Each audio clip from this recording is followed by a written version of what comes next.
2021 ਦੀ ਆਰੰਭਤਾ ਹੈ। ਇਹਨਾਂ ਖੁਸ਼ੀਆਂ ਵਿੱਚ ਆਪਾਂ ਸਾਰੇ ਜੁੜ ਕੇ ਬੈਠੇ ਹਾਂ। ਸਤਿਗੁਰੂ ਜੀ ਕਿਰਪਾ ਕਰਨ, ਸਾਰੇ ਇਸੇ ਤਰ੍ਹਾਂ ਨਾਮ ਜਪ ਕੇ ਬਾਣੀ ਸੁਣ ਕੇ ਨਵੇਂ ਸਾਲ ਵਿੱਚ ਪ੍ਰਵੇਸ਼ ਕਰੀਏ। ਆਓ ਬੜੇ ਪਿਆਰ ਦੇ ਨਾਲ ਮਨੋਬ੍ਰਿਤਿਆਂ ਨੂੰ ਇਕਾਗਰ ਕਰਕੇ ਗਿਆਨੀ ਆਤਮਾ ਸਿੰਘ ਜੀ ਉਹਨਾਂ ਪਾਸੋਂ ਗੁਰਬਾਣੀ ਵਿਚਾਰਾਂ ਸਰਵਣ ਕਰੀਏ। ਵਾਹਿਗੁਰੂ ਜੀ ਕਾ ਖਾਲਸਾ, ਵਾਹਿਗੁਰੂ ਜੀ ਕੀ ਫਤਿਹ। ਸਤਨਾਮ ਸ੍ਰੀ ਵਾਹਿਗੁਰੂ ਸਾਹਿਬ ਜੀਓ। ਕਿਰਪਾ ਕਰੰਤ ਗੋਬਿੰਦ ਗੋਪਾਲੈ, ਸਗਲਿਆਂ ਦੁਖ ਖੰਡਣੈ। ਸਾਧ ਸੰਗੈਣ ਗੁਣ ਰਮਤ ਨਾਨਕ, ਸ਼ਰਨ ਪੂਰਨ ਪਰਮੇਸ਼ੁਰ ਹੈ। ਸਤਨਾਮ ਸ੍ਰੀ ਵਾਹਿਗੁਰੂ ਸਾਹਿਬ ਜੀਓ। ਇੱਕ ਓੰਕਾਰ ਸਤਿਗੁਰ ਪ੍ਰਸਾਦ। ਰਾਗ ਗੌੜੀ ਮਹੱਲਾ ਨੌਵਾਂ। ਸਾਧੋ ਮਨ ਕਾ ਮਾਨ ਤਿਆਗੋ, ਕਾਮ ਕ੍ਰੋਧ ਸੰਗਤ ਦੁਰਜਨ ਕੀ, ਤਾਤੇ ਐਨਸ ਭਾਗੋ। ਰਹਾਉ सुख दुख दोनों समकर जानै, और मान अपमाना। हरख सोग ते रह अतीता, तिन जग तत पछाना। उस्तत निंदा दो त्यागै, खोजै पद निर्बाना। जन नानक एहो खेल कठन है, किन्हू गुरमुख जाना। उस्तत निंदा दो त्यागै, खोजै पद निर्बाना। जन नानक एहो खेल कठन है, किन्हू गुरमुख जाना। वाहिगुरु जी का खालसा, वाहिगुरु जी की फतेह। परम सम्मान जो गुरु की साजी नवाजी गुरु रूप गुरु प्यारी साध संगत जीओ। आप सारे वड्डे भागां वाले हो। गुरुदेव पातशाह जी दी पवित्र पावन हजूरी अंदर जुड़ बैठ के गुरबाणी दा रस पिन्ना कीर्तन सरवण करे सो आओ कोई समा हो। गुरु ग्रंथ साहब महाराज जी दी चल रही लड़ीवार कथा विचार ਉਹਦੇ ਵਿੱਚ जुड़ के ਆਪਾਂ कुछ समय ਲਈ ਵਿਚਾਰਾਂ ਸਰਵਣ ਕਰੀਏ ਤੇ ਨਾਲ ਫਿਰ ਗੁਰਮਤਿ ਵਿਚਾਰਾਂ ਕੁਝ ਸਮੇਂ ਵਾਸਤੇ ਆਪਾਂ ਸਰਵਣ ਕਰਾਂਗੇ। ਰਲ ਮਿਲ ਕੇ ਮਨ ਕਰਕੇ ਮਨੋਵਿਰਤੀ ਕਰਕੇ ਸੁਰਤ ਕਰਕੇ ਧਿਆਨ ਕਰਕੇ ਗੁਰੂ ਗ੍ਰੰਥ ਸਾਹਿਬ ਮਹਾਰਾਜ ਨਾਲ ਜੁੜ ਸਕੀਏ। ਇਸ ਲਈ ਸਭ ਤੋਂ ਪਹਿਲਾਂ ਗੁਰਫਤਿਹ ਅਰਜ ਕਰਦਾ ਹਾਂ। ਵਾਹਿਗੁਰੂ ਜੀ ਕਾ ਖਾਲਸਾ, ਵਾਹਿਗੁਰੂ ਜੀ ਕੀ ਫਤਿਹ। ਨੌਵੇਂ ਗੁਰੂ ਨਾਨਕ ਗੁਰੂ ਤੇਗ ਬਹਾਦਰ ਸਾਹਿਬ ਜੀ ਮਹਾਰਾਜ ਬਖਸ਼ਿਸ਼ ਕਰ ਰਹੇ ਹਨ। ਸ਼੍ਰੀ ਗੁਰੂ ਗ੍ਰੰਥ ਸਾਹਿਬ ਮਹਾਰਾਜ ਜੀ ਦੀ ਚੱਲ ਰਹੀ ਲੜੀਵਾਰ ਕਥਾ ਰੋਜ਼ਾਨਾ। ਅੱਜ ਪਹਿਲਾ ਸ਼ਬਦ, ਪਹਿਲਾ ਪ੍ਰਕਰਨ ਗੁਰੂ ਤੇਗ ਬਹਾਦਰ ਸਾਹਿਬ ਮਹਾਰਾਜ ਜੀ ਦੀ ਬਾਣੀ ਦਾ ਆਰੰਭ ਹੋਣ ਜਾ ਰਿਹਾ ਹੈ।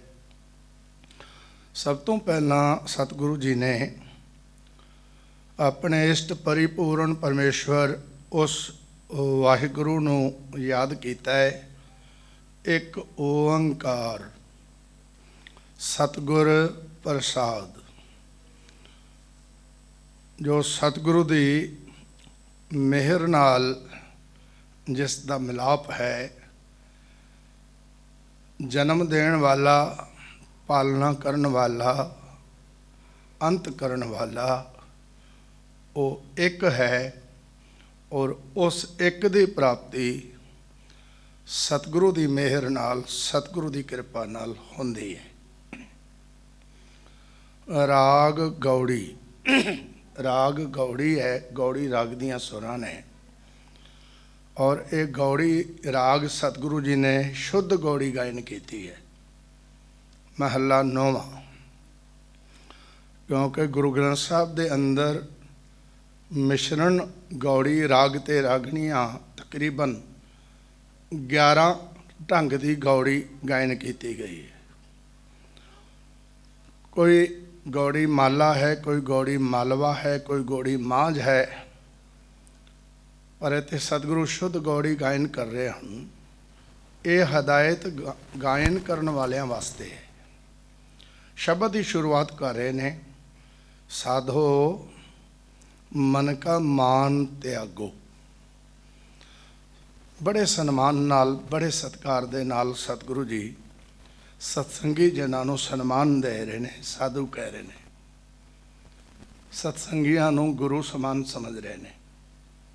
और कह रहे ने, साधो मन का मान त्यागो। अपने मन दे अहंकार दा त्याग करो। जीवन की सफलता विच सब तो वड्डी रुकावट अपने मन का अहंकार है। अपने मन नूं किसी भी चीज़ का अहंकार हो जाए, किसी भी प्राप्ति का अहंकार हो जाए, तो जीवन की सफलता विच सब तो वड्डी रुकावट ये अहंकार है। गुरुदेव पातशाह जी फरमा रहे हैं, साधो मन का मान त्यागो। महाराज ने यह नहीं आख्या परमात्मा का मान त्यागो, ध्यान देना। महाराज ने यह नहीं आख्या गुरु का मान त्यागो। महाराज ने क्या मन का मान त्यागो। जिहड़ा तुहाडे मन नूं हंकार हो गया है ना, ये तुहानूं मंजिल तक नहीं पहुँचण देगा, ये परमात्मा तक नहीं पहुँचण देगा। और साड़ी जिंदगी का मकसद है परमात्मा तक पहुँचना, मंजिल तक पहुँचना। इस मन दे मान नूं त्यागण वास्ते साहिबां ने प्रेरणा की है। ते नाल ही ये भी दस रहे ने, काम क्रोध संगत दुर्जन की ताते अहनस भागो। काम ते क्रोध है जो महाराज कह रहे ने, यदी संगत भी इंज है जिस तरह किसी बुरे व्यक्ति की संगत करनी होंदी। काम ते क्रोध की संगत जिहड़ी है वो भी रुकावट बनती है। ते काम क्रोध दी संगत भी इसका फायदा ये मन का जिहड़ा मान है, मन का जिहड़ा अहंकार है, पूरा पूरा उठा जाता है। काम क्रोध संगत दुर्जन की। काम क्रोध इंज ने जिमें संगत दुर्जन की। दुर्जन कहते ने बुरे तो बुरे व्यक्ति नूं, जिहदे विच सारे अवगुण होण, जिहदे विच सारे विकार होण, जिहदे विच सारियां बुराइयां होण, जिहदा जीवन ही बुराइयां दा ढेर होवे। महाराज कह रहे ने उस व्यक्ति की संगत वांग काम ते क्रोध की संगत। काम क्रोध संगत दुर्जन की तांते अहनस भागो। की करना है? रात दिन ये प्रयास करना है, इस तो दूर भजना है, ये नेड़े नहीं जाण दा प्रयास करना। अगर ये नेड़े होने की कोशिश करे तुसी भज के दूर हो जाओ। तांते अहनस भागो। अहनस कहते हैं रात दिन नूं हर समय सुचेत रहना है, तो इस तो हमेशा दूर भजना है। और जे ये सुचेतपना तुहाडे विच आ जाएगा, सतगुरु कहना मन का मान है जिहड़ा अहंकार, वो कमज़ोर पै जाएगा, वो हीना पै जाएगा, उस अहंकार नूं मिटना पै जाएगा। क्योंकि काम और क्रोध ये दो बैल जिन्हां दा इस्तेमाल करके वो सवारी करता है। मन का मान अहंकार। जदों ये दोनों बैल तुहाडे तो दूर रहणगे, वो सवारी नहीं कर सकेगा, जीवन सफर विच तुहाडी बरोबरी नहीं कर सकेगा, पछड़ जाएगा। महाराज कह रहे हैं पछड़ जाएगा। फिर सतगुरु सच्चे पातशाह हुण जीवन की जुगत समझा रहे हैं। ये तो त्यागण वास्ते सी जो कुछ त्यागना सी, पर हुण जीवन जीण की जुगत समझा रहे हैं, जीवन का राज समझा रहे हैं। रहाओ सुख दुख दोनों समकर जाने और मान अपमाना। सुख ते दुख महाराज कह रहे ने ये दो घटनावां हर एक मनुख के जीवन में घटित होंदियां ने। सुख ते दुख दोनों नूं एक समान समझना है, ऐसा प्रयास करना है, ऐसा अभ्यास करना है। महाराज कह रहे हैं ऐसी स्टडी करनी है कि दोनों एक रूप हो जान, और जीवन दे नाल ये दोनों ही घटनावां घटित होंदियां ने। इन्हां दोनों घटनावां तो कोई भी जीवन बचिया होया नहीं है। जीवन नूं ये दोनों घटनावां अत्यंत प्रभावित करदियां हन, जद तक कोई मनुख इस दी असलीयत नूं ना समझे। ना समझी दे विच ये दोनों ही चीज़ां मनुख दे जीवन ते बहुत प्रभावी हो जांदियां ने। सुख दुख दोनों समकर जाने। मनुख की जिंदगी वास्ते जितना दुख खतरनाक है, सुख उस तो भी ज़्यादा खतरनाक है। हुण तुसीं आखोगे महाराज ने इत्थे सुख का नाम पहला लिया, दुख नूं बाद विच। पहला सुख का, तो सुख दे विच बंदा सब कुछ भुल जाता है। सुख दे विच आया बंदा आलसी हो जाता है। सुख विच आया बंदा अपने निशाने तो उक जाता है। सुख विच आया होया मनुख अपना प्रयास ही भुल जाता है, अपना उद्यम ही भुल जाता है, हिम्मत करनी छड़ देंदा है, कोशिश करनी ही छड़ देंदा है। महाराज कह रहे ने सुख दे अंदर इतना खचित हो जाता है, इस सतगुरु जी कह रहे ने अपने जीवन का मकसद ही भुल जाता है अक्सर विच। इसलिए महाराज कह रहे ने इस तो दूसरी दशा है जिस को बहुत ज़्यादा सुख आ जान, सतगुरु कहते हैं वो हंकारी हो जाता है। हंकार वो सिर ते चढ़ बैठता है, वो फिर हंकार की भाषा बोलता है, हौमे की भाषा बोलता है। तो हौमे की यात्रा महाराज कह रहे ने बड़ी बिखड़ी यात्रा है, बड़ी बिखड़ी। तो हौमे की यात्रा सही मार्ग तो खुंजा देंदी है। सतगुरु जी कह रहे हैं हौमे विच आके बंदा हंकारी हुंदा है। ते दुख की हालत जद आ जाए तो घबराहट पैदा हो जाती है, हिम्मत ही खत्म हो जाती है।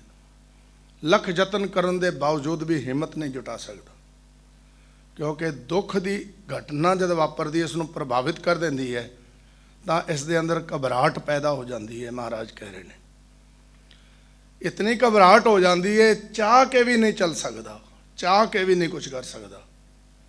तो सतगुरु जी कह रहे हैं फिर जीवन वास्ते दोनों ही ये घटनावां खतरनाक ने, दोनों ही घटनावां जीवन लिए खतरनाक ने। इसलिए सुख दुख दोनों समकर जानना, इन्हां दोनों नूं सम करके जानना, एक समान समझना। इन्हां दे रूप ही दो वख वख ने, लेकिन कम इन्हां दोनों का एक ही है कि इस जीव नूं मंजिल ते पहुँचण तो रोकना है, परमात्मा दे मिलाप तो रोकना है, पिछोड़ के रखना है, भटका के रखना है। कम दोनों का एक ही है, सुख का भी तो दुख का भी।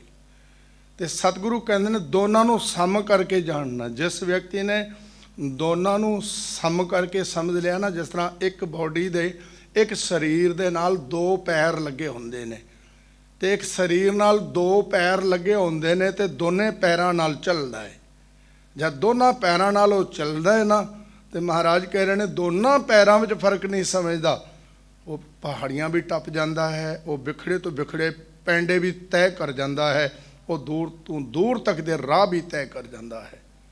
ਪਰ ਸਤਿਗੁਰੂ ਕਹਿੰਦੇ ਨੇ ਜਿਹੜੇ ਦੋਨਾਂ ਨੂੰ ਸਮ ਕਰਕੇ ਨਹੀਂ ਸਮਝਦੇ ਨਾ, ਅੱਡ ਅੱਡ ਕਰਕੇ ਸਮਝਦੇ ਨੇ, ਉਹ ਧੋਖਾ ਖਾ ਜਾਂਦੇ ਨੇ, ਉਹ ਭਰਮ ਵਿੱਚ ਆ ਜਾਂਦੇ ਨੇ, ਉਹ ਇਹਨਾਂ ਦੇ ਫਰੇਬ ਵਿੱਚ ਫਸ ਜਾਂਦੇ ਨੇ, ਆਪਣੇ ਮਕਸਦ ਤੋਂ ਉਕ ਜਾਂਦੇ ਨੇ। ਸੁੱਖ ਦੁੱਖ ਦੋਨੋਂ ਸਮਕਰ ਜਾਣਨੇ, ਇਹ ਜੁਗਤੀ ਹੈ, ਦੋਨਾਂ ਨੂੰ ਇੱਕ ਸਮਾਨ ਸਮਝਣਾ ਹੈ, ਦੋਨਾਂ ਦਾ ਕੰਮ ਇੱਕੋ ਹੀ ਹੈ।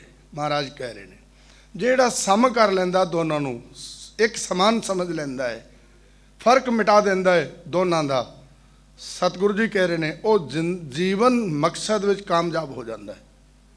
ਸਤਿਗੁਰੂ ਜੀ ਕਹਿ ਰਹੇ ਨੇ ਔਰ ਮਾਨ ਅਪਮਾਨਾ, ਤੇ ਦੂਜਾ ਹੈ ਮਾਨ ਤੇ ਅਪਮਾਨ। ਕਿਥੇ ਬਹੁਤ ਜ਼ਿਆਦਾ ਇੱਜ਼ਤ ਹੋ ਜਾਂਦੀ ਹੈ, ਸਤਿਕਾਰ ਹੋ ਜਾਂਦਾ ਹੈ। ਮਹਾਰਾਜ ਕਹਿ ਰਹੇ ਨੇ ਇਹ ਵੀ ਜ਼ਿੰਦਗੀ ਵਾਸਤੇ ਖਤਰਨਾਕ ਹੈ, ਬੰਦੇ ਨੂੰ ਹੰਕਾਰੀ ਬਣਾ ਕੇ ਰੱਖ ਦਿੰਦੀ। ਔਰ ਕਿਤੇ ਕਿਤੇ ਅਪਮਾਨ ਹੋ ਜਾਂਦਾ ਹੈ, ਜਿੱਥੇ ਅਪਮਾਨ ਹੋ ਜਾਂਦਾ, ਬੇਇੱਜ਼ਤੀ ਹੋ ਜਾਂਦੀ ਹੈ, ਉੱਥੇ ਨਿਰਾਸ਼ ਹੋ ਜਾਂਦਾ ਹੈ, ਬਹੁਤ ਉਦਾਸ ਹੋ ਜਾਂਦਾ ਹੈ, ਨਿਰਾਸ਼ਾ ਦੇ ਘਰ ਚਲਾ ਜਾਂਦਾ ਹੈ। ਸਤਿਗੁਰੂ ਜੀ ਕਹਿ ਰਹੇ ਨੇ ਦੋਨੇ ਚੀਜ਼ਾਂ ਪ੍ਰਭਾਵਿਤ ਕਰਦੀਆਂ ਹਨ ਜੀਵਨ ਨੂੰ। ਕਿਸ ਨੂੰ ਪ੍ਰਭਾਵਿਤ ਕਰਦੀਆਂ ਹਨ? ਜਿਨ੍ਹਾਂ ਕੋਲ ਜੀਵਨ ਦੀ ਜੁਗਤ ਨਹੀਂ ਹੈ, ਜਿਨ੍ਹਾਂ ਕੋਲ ਜੀਵਨ ਦੀ ਸੋਝੀ ਨਹੀਂ ਹੈ, ਜਿਨ੍ਹਾਂ ਨੂੰ ਜੀਵਨ ਦੀ ਸਮਝ ਨਹੀਂ ਹੈ, ਜਿਨ੍ਹਾਂ ਨੂੰ ਪਰਮਾਤਮਾ ਦੇ ਦਰ ਦੀ ਮਰਿਆਦਾ ਦਾ ਗਿਆਨ ਨਹੀਂ ਹੈ, ਉਹਨਾਂ ਨੂੰ ਭਟਕਾਉਂਦੀਆਂ ਨੇ ਇਹ ਦੋਨੋਂ ਹੀ ਅਵਸਥਾਵਾਂ, ਮਾਨ ਤੇ ਅਪਮਾਨ। ਮਹਾਰਾਜ ਕਹਿ ਰਹੇ ਨੇ ਦੋਨਾਂ ਤੋਂ ਬਚਣਾ ਹੈ, ਮਾਨ ਔਰ ਅਪਮਾਨ ਦੋਨਾਂ ਦੇ ਲੇਪ ਤੋਂ ਬਚਣਾ ਹੈ। ਜੇ ਕਿਤੇ ਬਹੁਤਾ ਮਾਨ ਮਿਲ ਜਾਏ, ਮਹਾਰਾਜ ਨੇ ਗੁਰਮਤਿ ਵਿੱਚ ਜੁਗਤੀ ਦੱਸੀ ਹੈ ਗੁਰੂ ਗ੍ਰੰਥ ਸਾਹਿਬ ਦੇ ਅੰਦਰ, ਜੇ ਦੇ ਵਡਿਆਈ ਤਾਂ ਤੇਰੀ ਵਡਿਆਈ। ਜੇ ਕਿਤੇ ਇੱਜ਼ਤ ਮਿਲ ਜਾਏ, ਮਾਨ ਮਿਲ ਜਾਏ, ਸਨਮਾਨ ਮਿਲ ਜਾਏ, ਤਾਂ ਹੇ ਮੇਰੇ ਮਾਲਕ ਤੇਰੀ ਵਡਿਆਈ ਹੈ, ਇਹ ਤੇਰੀ ਬਖਸ਼ਿਸ਼ ਹੈ, ਇਹ ਤੇਰਾ ਗੁਣ ਹੈ, ਇਹ ਤੇਰੀ ਨਦਰ ਹੈ, ਇਹ ਤੇਰੀ ਰਹਿਮਤ ਹੈ। ਉਹ ਸੱਚੇ ਪਾਤਸ਼ਾਹ ਦੀ ਕਦਮਾਂ ਉੱਚ ਢੇਰੀ ਕਰ ਦੇ।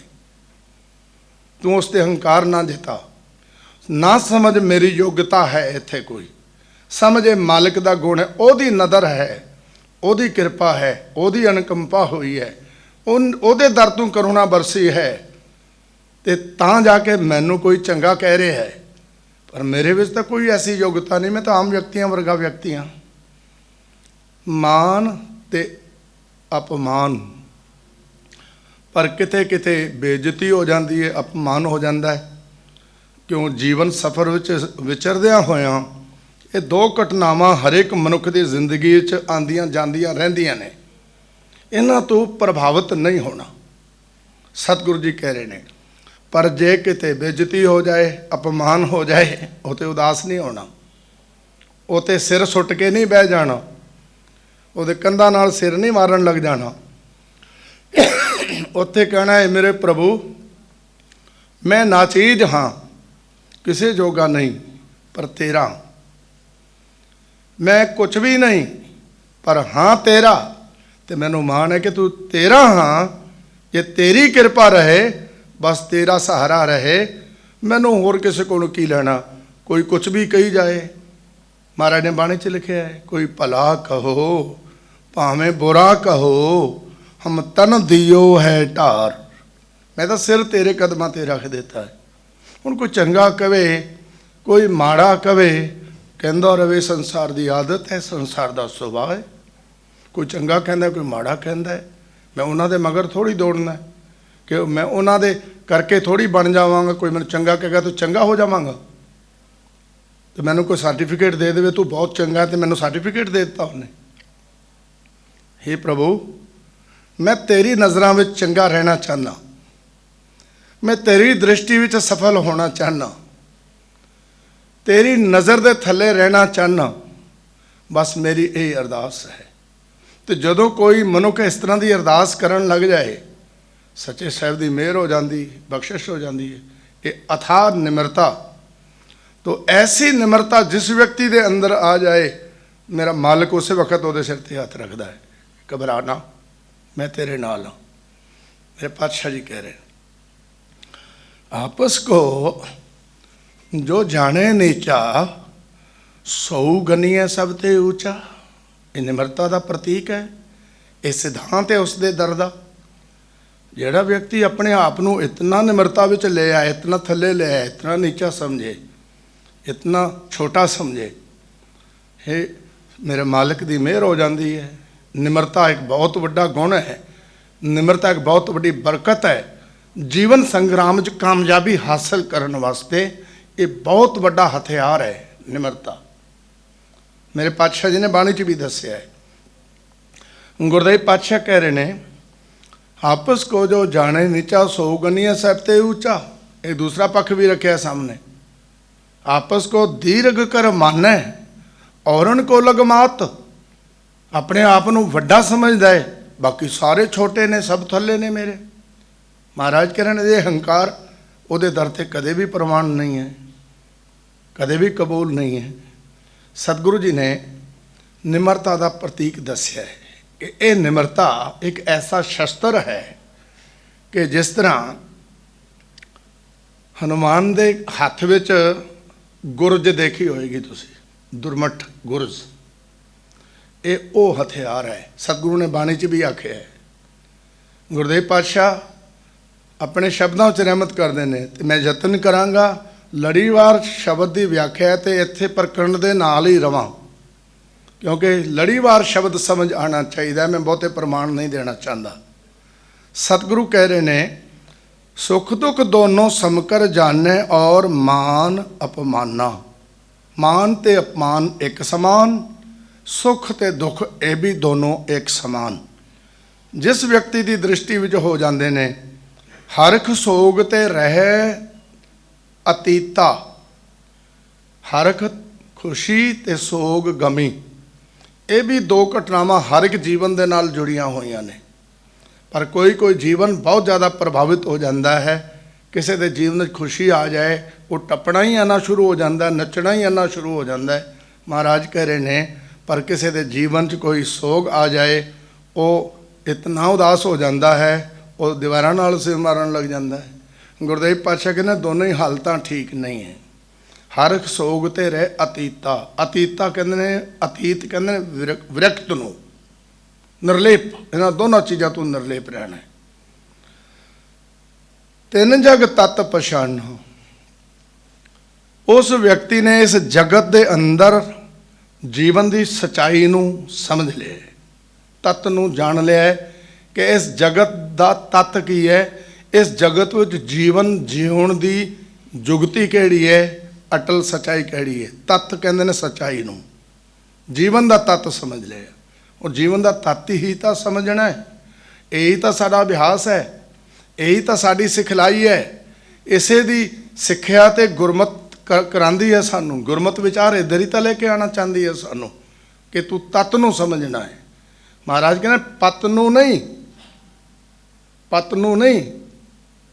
ਮਿੱਠਤ ਨੀਵੀਂ ਨਾਨਕਾ ਕੰਮ ਨਾ ਆਵੇ ਪਤ। ਪਤ ਕੰਮ ਨਹੀਂ ਆਏਗੀ, ਇਹ ਤੱਤ ਕੰਮ ਆਏਗਾ। ਤੱਤ ਨੂੰ ਸਮਝਣਾ ਹੈ। ਤਾਂ ਸਤਿਗੁਰੂ ਜੀ ਕਹਿ ਰਹੇ ਨੇ, ਉਸਤਤ ਨਿੰਦਾ ਦੋ ਤਿਆਗੈ। ਹੁਣ ਕਰਮ ਤੇ ਗੱਲ ਆ ਗਈ ਹੈ, ਪਹਿਲਾਂ ਸਮਝਣ ਤੇ ਜਾਣਨ ਦੀ ਗੱਲ ਸੀ। ਉਸਤਤ ਨਿੰਦਾ ਦੋ ਤਿਆਗੈ, ਇਹ ਕਰਮ ਨੇ। ਕਿਸੇ ਦੀ ਖੁਸ਼ਾਮਦ ਕਰੀ ਜਾਣੀ, ਕਿਸੇ ਦੀ ਖੁਸ਼ਾਮਦ ਕਰੀ ਜਾਣੀ। ਜਦ ਵੀ ਕੋਈ ਵਿਅਕਤੀ ਖੁਸ਼ਾਮਦ ਕਰਦਾ ਹੈ, ਜ਼ਰੂਰ ਲੋਭ ਵਸ ਹੋ ਕੇ ਕਰਦਾ ਹੈ।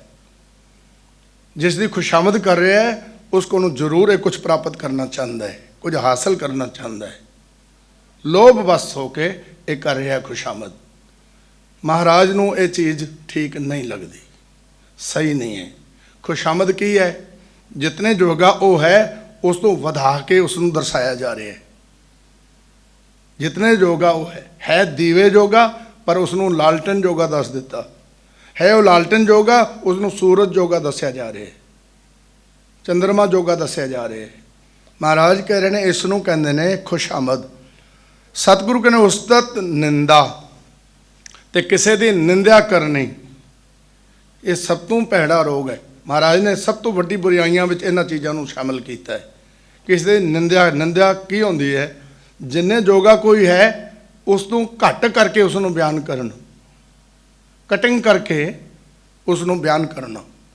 ਮਹਾਰਾਜ ਕਹਿ ਰਹੇ ਨੇ, ਕੋਈ ਸੂਰਜ ਜਿੰਨਾ ਹੋਵੇ ਆਖਣਾ ਹੈ ਤਾਂ ਦੀਵੇ ਵਰਗਾ ਹੈ। ਸਤਿਗੁਰੂ ਕਹਿੰਦੇ ਇਹਨੂੰ ਨਿੰਦਿਆ ਕਹਿੰਦੇ ਨੇ। ਉਸਤਤ ਨਿੰਦਾ ਦੋ ਤਿਆਗੈ। ਇਹ ਦੋਨੇ ਕਰਮ ਤਿਆਗਣੇ ਨੇ, ਛੱਡਣੇ ਨੇ। ਮਹਾਰਾਜ ਕਹਿ ਰਹੇ ਨੇ ਇਹ ਬਹੁਤ ਵੱਡੀਆਂ ਰੁਕਾਵਟਾਂ ਨੇ ਜੀਵਨ ਸੰਗਰਾਮ ਦੀ ਕਾਮਯਾਬੀ ਵਿੱਚ। ਸਭ ਤੋਂ ਵੱਡੀਆਂ ਰੁਕਾਵਟਾਂ ਨੇ ਇਹ। ਮਹਾਰਾਜ ਕਹਿ ਰਹੇ ਨੇ ਖੋਜੈ ਪਦ ਨਿਰਬਾਨਾ, ਤੀਸਰਾ ਰਾਹ ਲੱਭੇ। ਇਹ ਦੋਨੇ ਰਸਤੇ ਛੱਡਣੇ ਨੇ। ਖੋਜੈ ਪਦ, ਕੀ ਖੋਜੈ? ਉਹ ਪਦ, ਉਸ ਪਦ ਦੀ ਖੋਜ ਕਰੇ। ਨਿਰਬਾਨਾ, ਜਿਸ ਵਿੱਚ ਵਾਸ਼ਨਾ ਨਾ ਹੋਵੇ ਕੋਈ। ਜੋ ਪਦ ਵਾਸ਼ਨਾ ਤੋਂ ਰਹਿਤ ਹੋਵੇ ਉਸ ਪਦ ਤੇ ਪਹੁੰਚੇ। ਜਿੱਤਨ ਤੱਕ ਵਾਸ਼ਨਾ, ਕਿਸੇ ਵੀ ਕਿਸਮ ਦੀ ਵਾਸ਼ਨਾ ਨਾ ਪਹੁੰਚ ਸਕੇ। ਮਹਾਰਾਜ ਕਹਿ ਰਹੇ ਨੇ ਖੋਜੈ ਪਦ ਨਿਰਬਾਨਾ। ਗੁਰੂ ਤੇਗ ਬਹਾਦਰ ਸਾਹਿਬ ਮਹਾਰਾਜ ਬਖਸ਼ਿਸ਼ ਕਰ ਰਹੇ ਨੇ। ਅਖੀਰਲੀ ਪੰਕਤੀ, ਜਨ ਨਾਨਕ ਇਹ ਖੇਲ ਕਠਨ ਹੈ। ਮਹਾਰਾਜ ਕਹਿ ਰਹੇ ਨੇ ਇਹ ਕੰਮ ਆਸਾਨ ਨਹੀਂ ਹੈ। ਮੰਨਿਆ ਕੰਮ ਸੌਖਾ ਨਹੀਂ ਹੈ, ਕਿਉਂਕਿ ਇਸ ਪਦ ਦੀ ਖੋਜ ਕਰਨਾ ਬਹੁਤ ਜ਼ਰੂਰੀ ਹੈ। ਤੁਸੀਂ ਆਖੋਗੇ ਫਿਰ ਖੋਜੀਏ ਕਿੱਦਾਂ, ਲੱਭੀਏ ਕਿੱਦਾਂ? ਗੁਰਦੇਵ ਬਾਣੀ 'ਚ ਦੱਸਦੇ ਨੇ ਇਹ ਪਦ ਹੈ। ਸਾਨੂੰ ਅੱਜ ਤੱਕ ਤਾਂ ਪਤਾ ਹੀ ਨਹੀਂ ਸੀ ਕਿ ਪਦ ਹੈ। ਮਹਾਰਾਜ ਕਹਿੰਦੇ ਹਾਂ ਪਦ ਹੈ, ਇਹ ਮਾਨਸਾ ਜਨਮ ਹੈ, ਇਹ ਪਦ ਹੈ। ਮਾਨਸ ਦੇ ਪਾਏ ਪਦ ਹਰ ਭਜ ਨਾਨਕ ਬਾਤ ਬਤਾਈ। ਇਹ ਪਦ ਹੈ ਹਰੀ ਦਾ ਭਜਨ ਕਰਨ ਵਾਲਾ। ਮਾਨਸਾ ਜਨਮ ਤੇਰੇ ਕੋਲ ਹੈ, ਤੈਨੂੰ ਪਦ ਦੀ ਪ੍ਰਾਪਤੀ ਹੈ। ਸੋਝੀ ਆਏਗੀ ਹਰੀ ਦਾ ਭਜਨ ਕਰਕੇ, ਪਰਮਾਤਮਾ ਦਾ ਭਜਨ ਕਰਕੇ। ਜਦੋਂ ਇਸ ਪਦ ਦਾ ਅਧਿਕਾਰੀ ਹੋ ਜਾਏਗਾ ਪੂਰੀ ਤਰ੍ਹਾਂ ਤੂੰ, ਕੋਈ ਵੀ ਵਾਸ਼ਨਾ ਤੇਰੇ ਨੇੜੇ ਨਹੀਂ ਆਏਗੀ। ਖੋਜੈ ਪਦ ਨਿਰਬਾਨਾ। ਮਹਾਰਾਜ ਕਹਿ ਰਹੇ ਨੇ ਪਰਮਾਤਮਾ ਦੀ ਭਗਤੀ ਵਿੱਚੋਂ, ਪਰਮਾਤਮਾ ਦੇ ਸਿਲਸਿਲਾ ਵਿੱਚੋਂ, ਪਰਮਾਤਮਾ ਦੇ ਭਜਨ ਵਿੱਚੋਂ ਇਸ ਨਿਰਵਾਣ ਪਦ ਦੀ ਖੋਜ ਕਰਨੀ ਹੈ। ਔਰ ਜੇ ਤੂੰ ਖੋਜ ਲਵੇਂ, ਕੋਈ ਵੀ ਵਾਸ਼ਨਾ ਤੈਨੂੰ ਕਮਜ਼ੋਰ ਨਹੀਂ ਕਰ ਸਕਦੀ, ਆਪਣੇ ਅਸਲੇ ਤੋਂ ਨਹੀਂ ਗਿਰਾ ਸਕਦੀ। ਨਹੀਂ ਤੇ ਵਾਸ਼ਨਾ ਜੋ ਹੈ ਮਨੁੱਖ ਨੂੰ ਅੰਦਰੋਂ ਖੋਖਲਾ ਕਰ ਦਿੰਦੀ ਹੈ, ਕਮਜ਼ੋਰ ਕਰ ਦਿੰਦੀ ਹੈ। ਖੋਜੈ ਪਦ ਨਿਰਬਾਨਾ। ਜਨ ਨਾਨਕਿਓ ਖੇਲ ਕਠਨ ਹੈ। ਇਹ ਖੇਡ ਬਹੁਤ ਕਠਨ ਹੈ, ਕੰਮ ਹੈ ਬੜਾ ਔਖਾ। ਮਹਾਰਾਜ ਕਹਿ ਰਹੇ ਨੇ ਜਨ ਨਾਨਕਿਓ ਖੇਲ ਕਠਨ ਹੈ, ਕਿਨਹੂ ਗੁਰਮੁਖ ਜਾਨਾ।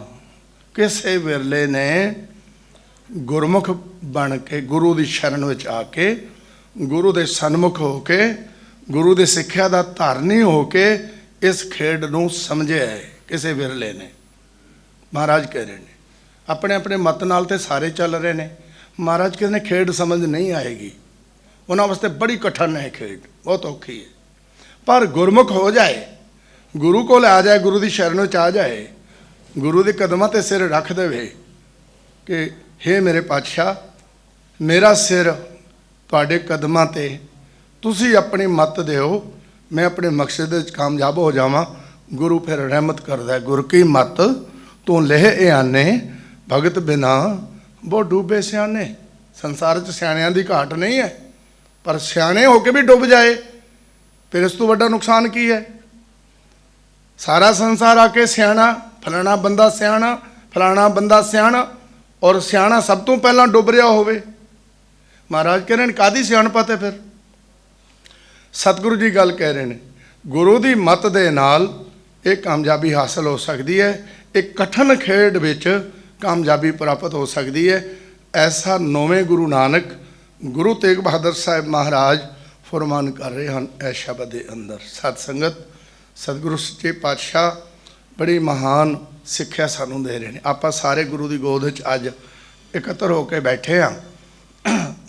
2020 ਦਾ ਇਹ ਸਾਲ, ਇਸ ਨੂੰ ਅਲਵਿਦਾ ਕਹਿਣ ਵਾਸਤੇ ਸੰਝਾ ਦਾ ਦੀਵਾਨ, ਜੋ ਗੁਰੂ ਨੇ ਗੁਰਸਿੱਖ ਦੀ ਡਿਊਟੀ ਲਗਾਈ ਹੈ ਸੰਝਾ ਦੇ ਦੀਵਾਨ ਵਿੱਚ ਹਾਜ਼ਰੀ ਲਗਾਉਣੀ, ਇਹ 2020 ਦਾ ਸੰਝਾ ਦਾ ਅਖੀਰਲਾ ਦੀਵਾਨ ਹੈ, ਜਿਸ ਵਿੱਚ ਤੁਸੀਂ ਬੈਠ ਕੇ ਗੁਰੂ ਦੀ ਗੋਦ ਵਿੱਚ ਗੁਰੂ ਦੀ ਸਿੱਖਿਆ ਦਾ ਧਾਰਨੀ ਹੋ ਰਹੇ ਹੋ ਤੇ ਗੁਰੂ ਦੀ ਸਿੱਖਿਆ ਦਾ ਗਿਆਨ ਸਰਵਣ ਕਰ ਰਹੇ ਹੋ।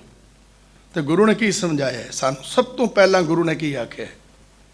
ਮਹਾਰਾਜ ਕਹਿ ਰਹੇ ਨੇ ਪਰਮਾਤਮਾ ਜਿਹੜਾ ਨਾ ਤ੍ਰੈਕਾਲ ਦਰਸ਼ੀ ਹੈ, ਇੱਕੋ ਸਮੇਂ ਵਿੱਚ ਤਿੰਨੇ ਕਾਲਾਂ 'ਚ ਮੌਜੂਦ ਹੁੰਦਾ ਹੈ। ਤੇ ਦੁਨੀਆ 'ਚ ਦੂਜੀ ਕੋਈ ਹਸਤੀ ਹੈ ਨਹੀਂ ਤ੍ਰੈਕਾਲ ਦਰਸ਼ੀ। ਤਿੰਨੋਂ ਹੀ ਕਾਲ ਜਿਸ ਦੇ ਸਾਹਮਣੇ ਹੋਣ ਔਰ ਤਿੰਨੇ ਕਾਲਾਂ ਵਿੱਚ ਜੋ ਇੱਕੋ ਸਮੇਂ 'ਚ ਮੌਜੂਦ ਹੋਵੇ, ਕੇਵਲ ਪਾਰ ਬ੍ਰਹਮ ਪਰਮੇਸ਼ਵਰ ਹੈ। ਅਗਰ ਭੂਤਕਾਲ ਤੇ ਸਾਡੇ ਕੋਲੋਂ ਤਾਂ ਛੁੱਟ ਗਿਆ, ਸਾਡੇ 'ਚ ਕੋਈ ਵੀ ਐਸਾ ਵਿਅਕਤੀ ਨਹੀਂ ਹੈ ਜੋ ਭੂਤਕਾਲ ਦੇ ਵਿੱਚ ਹੋਵੇ ਜਾਂ ਜਾ ਸਕਦਾ ਹੋਵੇ ਜਾਂ ਉਸ ਭੂਤਕਾਲ ਨੂੰ ਫਿਰ ਹੰਢਾ ਸਕਦਾ ਹੋਵੇ, ਕੋਈ ਵੀ ਨਹੀਂ ਹੈ। ਜਾਂ ਭਵਿਸ਼ਕਾਲ ਹੈ, ਭਵਿਸ਼ਕਾਲ ਕਿਸ ਨੂੰ ਨਸੀਬ ਹੋਣਾ ਕਿਸ ਨੂੰ ਨਹੀਂ, ਸਾਨੂੰ ਕਿਸੇ ਨੂੰ ਪਤਾ ਨਹੀਂ, ਕਿਉਂਕਿ ਅਸੀਂ ਜਿਸ ਕਾਲ 'ਚ ਬੈਠੇ ਨੂੰ ਵਰਤਮਾਨ ਕਹਿੰਦੇ ਨੇ। 3 ਕਾਲ ਨੇ, ਭੂਤ ਭਵਿਸ਼ ਵਰਤਮਾਨ। ਭੂਤਕਾਲ ਬੀਤਿਆ ਹੋਇਆ, ਵਰਤਮਾਨ ਜੋ ਇਸ ਵੇਲੇ ਹੈ, ਤੇ ਭਵਿਸ਼ ਹੈ ਜੋ ਆਉਣ ਵਾਲਾ ਹੈ।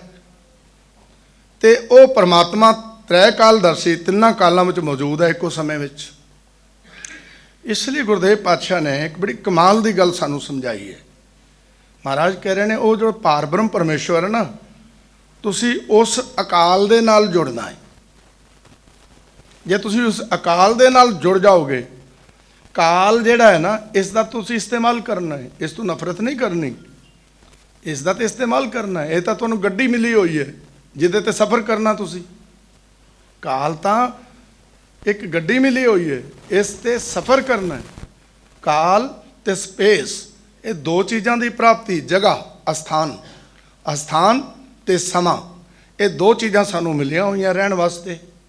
ਸਾਡਾ ਜਿਹੜਾ ਸਰੀਰ ਹੈ ਉਹ ਰਹਿੰਦਾ ਸਪੇਸ ਵਿੱਚ, ਜ਼ਮੀਨ ਤੇ, ਜਗ੍ਹਾ ਤੇ। ਇਹਨੂੰ ਜਗ੍ਹਾ ਚਾਹੀਦੀ ਹੈ। ਮਹਾਰਾਜ ਬਾਣੀ 'ਚ ਵੀ ਕਹਿੰਦੇ ਨੇ ਇਹਨੂੰ ਰਹਿਣ ਸੌਣ ਤੁਰਨ ਫਿਰਨ ਵਾਸਤੇ ਥਾਂ ਚਾਹੀਦੀ ਹੈ। ਸਪੇਸ ਨਹੀਂ ਹੋਏਗਾ ਕਿੱਥੇ ਤੁਰੇ ਫਿਰੇਗਾ। ਇਹ ਸਰੀਰ ਰਹਿੰਦਾ ਸਪੇਸ ਵਿੱਚ, ਤਨ ਤੇ ਮਨ ਜਿਹੜਾ ਨਾ ਸਪੇਸ ਵਿੱਚ। ਮਨ ਨੂੰ ਕੋਈ ਸਪੇਸ ਦੀ ਜ਼ਰੂਰਤ ਨਹੀਂ ਹੈ, ਮਨ ਨੂੰ ਕੋਈ ਇਸੇ ਜਗ੍ਹਾ ਦੀ ਜ਼ਰੂਰਤ ਨਹੀਂ ਹੈ। ਮਨ ਰਹਿੰਦਾ ਸਮੇਂ ਵਿੱਚ, ਮਨ ਰਹਿੰਦਾ ਕਾਲ ਵਿੱਚ। ਮਨ ਕਾਲ ਵਿੱਚ ਹੀ ਰਹਿੰਦਾ ਤੇ ਕਾਲ ਵਿੱਚ ਹੀ ਸਫ਼ਰ ਕਰਦਾ ਹੈ। ਤਨ ਸਪੇਸ ਵਿੱਚ ਸਫ਼ਰ ਕਰਦਾ ਰਿਹਾ ਤਦ ਤੱਕ, ਜਦ ਤੱਕ ਸਾਡਾ ਮਨ ਕਾਲ ਦੇ ਵਿੱਚ ਵਿਆਪਕ ਰਹੇਗਾ, ਜਦ ਤੱਕ ਸਾਡਾ ਮਨ ਸਮੇਂ ਦੇ ਵਿੱਚ ਨਿਵਾਸ ਰੱਖੇਗਾ, ਤਦ ਤੱਕ ਇਹ ਤਨ ਜੋ ਹੈ ਸਪੇਸ ਵਿੱਚ ਰਹੇਗਾ, ਜਗ੍ਹਾ ਵਿੱਚ ਰਹੇਗਾ। ਉਹ ਕਿਸੇ ਵੀ ਰੂਪ ਵਿੱਚ ਰਹੇ, ਕਿਸੇ ਵੀ ਜੂਨ ਵਿੱਚ ਰਹੇ, ਕਿਸੇ ਵੀ ਪ੍ਰਕਾਰ ਦੇ ਸਰੀਰ ਵਿੱਚ ਰਹੇ, ਪਰ ਰਹੇਗਾ ਸਪੇਸ ਵਿੱਚ ਤਨ।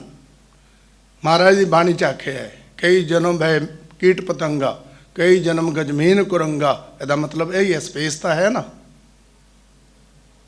ਜਗ੍ਹਾ ਤੇ ਹੈ ਨਾ। ਕਿਸੇ ਵੀ ਜਨਮ ਵਿੱਚ ਹੋਵੇ, ਕੋਈ ਵੀ ਜਨਮ ਮਿਲ ਜਾਏ, ਕਿਸੇ ਵੀ ਕਿਸਮ ਦਾ ਸਰੀਰ ਮਿਲ ਜਾਏ, ਹਰ ਸਰੀਰ ਨੂੰ ਸਪੇਸ ਚਾਹੀਦੀ ਹੈ, ਜਗ੍ਹਾ ਚਾਹੀਦੀ। ਰਹੇਗਾ ਜਗ੍ਹਾ ਵਿੱਚ, ਜਿੰਨੀ ਦੇਰ ਜਗ੍ਹਾ ਵਿੱਚ ਰਹੇਗਾ, ਜਿੰਨੀ ਦੇਰ ਇਹ ਧੂਲ ਵਿੱਚ ਧੂਲ ਹੁੰਦਾ ਰਹੇਗਾ, ਮਿੱਟੀ 'ਚ ਮਿੱਟੀ ਹੁੰਦਾ ਰਹੇਗਾ। ਸਤਿਗੁਰੂ ਜੀ ਕਹਿ ਰਹੇ ਨੇ ਉਨੀ ਦੇਰ ਤੱਕ ਜਨਮਾਂ ਦਾ ਛੁਟਕਾਰਾ ਨਹੀਂ, ਦੁੱਖਾਂ ਦਾ ਛੁਟਕਾਰਾ ਨਹੀਂ, ਉਨੀ ਦੇਰ ਤੱਕ ਇਹ ਮੁਕਤ ਨਹੀਂ ਹੈ, ਬੰਧਨ ਵਿੱਚ ਹੀ ਹੈ।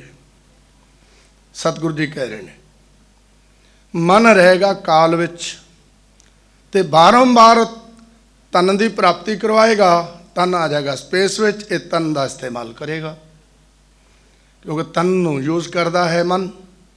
ਗੁਰਦੇਵ ਪਾਤਸ਼ਾਹ ਕਹਿੰਦੇ ਨੇ ਆਪਾਂ ਮਨ ਭਾਵੀ ਯਾਤਰਾ, ਜਿੱਥੇ ਜੋ ਕਰਾਉਣਾ ਚਾਹੁੰਦਾ ਤਨ ਕੋ ਨੂੰ ਕਰਵਾਏਗਾ, ਤਨ ਦਾ ਗੁਲਾਮ ਬਣ ਕੇ ਰਹੇਗਾ।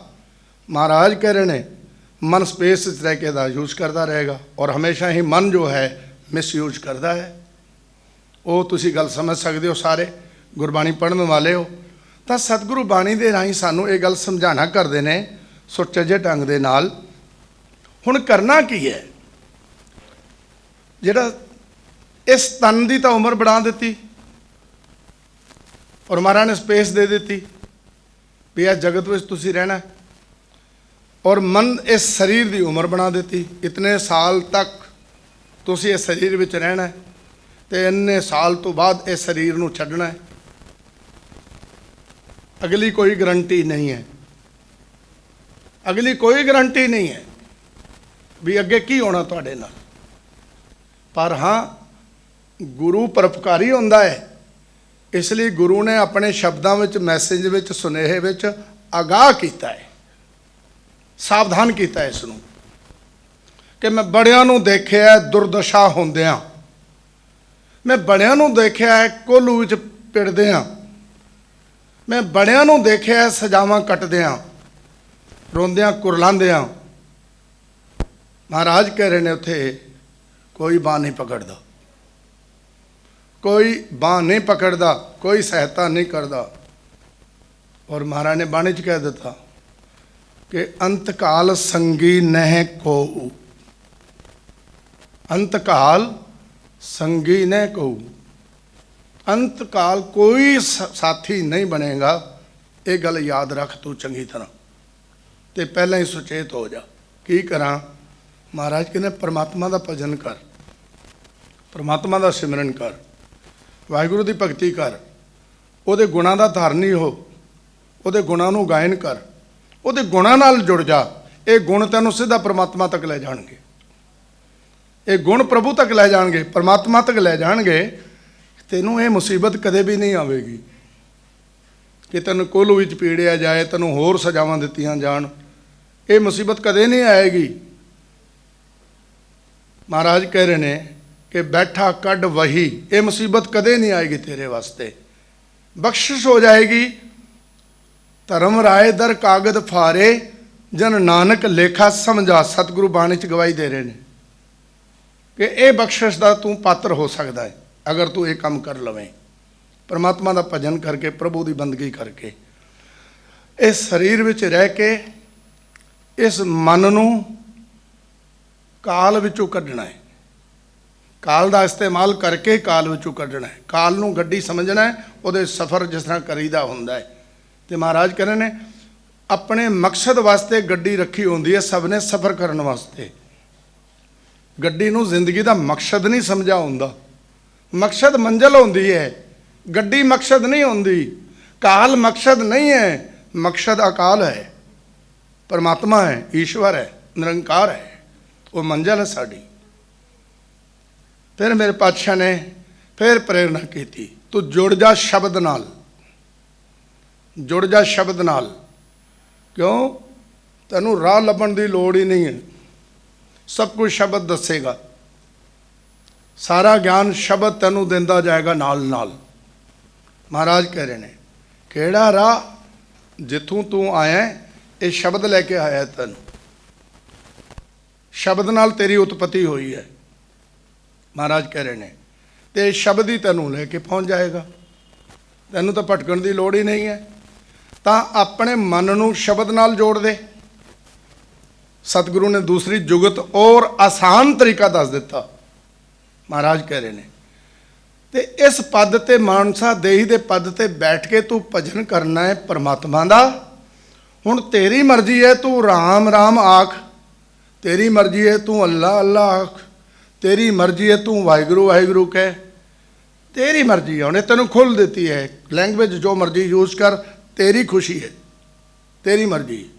ਪਰ ਕਰ ਜ਼ਰੂਰ, ਜਪ ਜ਼ਰੂਰ, ਕਿਉਂਕਿ ਪਦ ਤੇ ਬੈਠਾ ਹੈ। ਇਸ ਪਦ ਤੇ ਬੈਠੇ ਹੋਏ ਨੂੰ ਪਦ ਵਾਲਾ ਕੰਮ ਕਰਨਾ ਪੈਣਾ ਹੈ। ਤਰੱਕੀ ਤਾਂ ਮਿਲਦੀ ਹੈ, ਤਾਂ ਤਰੱਕੀ ਮਿਲਦੀ ਹੈ।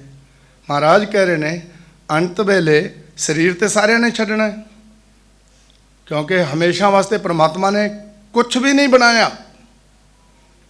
ਮਹਾਰਾਜ ਕਹਿ ਰਹੇ ਨੇ ਇੱਕ ਵੀ ਚੀਜ਼ ਪ੍ਰਮਾਤਮਾ ਨੇ ਨਹੀਂ ਬਣਾਈ ਜਿਹੜੀ ਹਮੇਸ਼ਾ ਵਾਸਤੇ ਬਣਾਈ ਹੋਵੇ, ਇੱਕ ਵੀ ਦੱਸ ਦਿਓ। ਜਿੰਮੀ ਪੁੱਛੇ ਅਸਮਾਨ ਨੂੰ, ਮਹਾਰਾਜ ਕਹਿੰਦੇ ਜ਼ਮੀਨ ਪੁੱਛਦੀ ਅਸਮਾਨ ਨੂੰ, ਖੇਵਟ ਕਿੰਨ ਗਏ? ਜਿਹੜੇ ਐਡੇ ਵੱਡੇ ਵੱਡੇ ਪਹਾੜ ਸੀ ਉਹ ਕਿੱਥੇ ਚਲੇ ਗਏ? ਖੇਵਟ ਕਿੰਨ ਗਏ?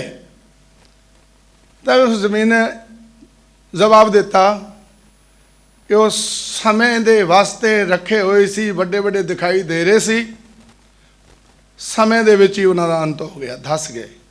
ਸਾਗਰ ਦੇ ਸਾਗਰ ਸੁੱਕ ਜਾਂਦੇ ਨੇ, ਪਰਬਤ ਦੇ ਪਰਬਤ ਧੱਸ ਜਾਂਦੇ ਨੇ, ਬਨਸਪਤੀ ਦੀ ਬਨਸਪਤੀ ਗਰਕ ਹੋ ਜਾਂਦੀ ਹੈ ਜਦੋਂ ਉਸ ਮਾਲਿਕ ਦਾ ਹੁਕਮ ਆ ਜਾਏ। ਕਿਉਂਕਿ ਹਰ ਚੀਜ਼ ਪਰਮਾਤਮਾ ਨੇ ਕੁਝ ਕੁਝ ਸਮੇਂ ਵਾਸਤੇ ਬਣਾਈ ਹੈ, ਹਮੇਸ਼ਾ ਵਾਸਤੇ ਕੇਵਲ ਆਪ ਹੀ ਆਪ ਹੈ। ਉਹਦੀ ਰਚਨਾ ਜਿਤਨੀ ਵੀ ਹੈ ਕੁਝ ਕੁਝ ਸਮੇਂ ਵਾਸਤੇ ਹੈ। ਤਾਂ ਫਿਰ ਦਾਅਵਾ ਤੇ ਕਰ ਨਹੀਂ ਸਕਦੇ।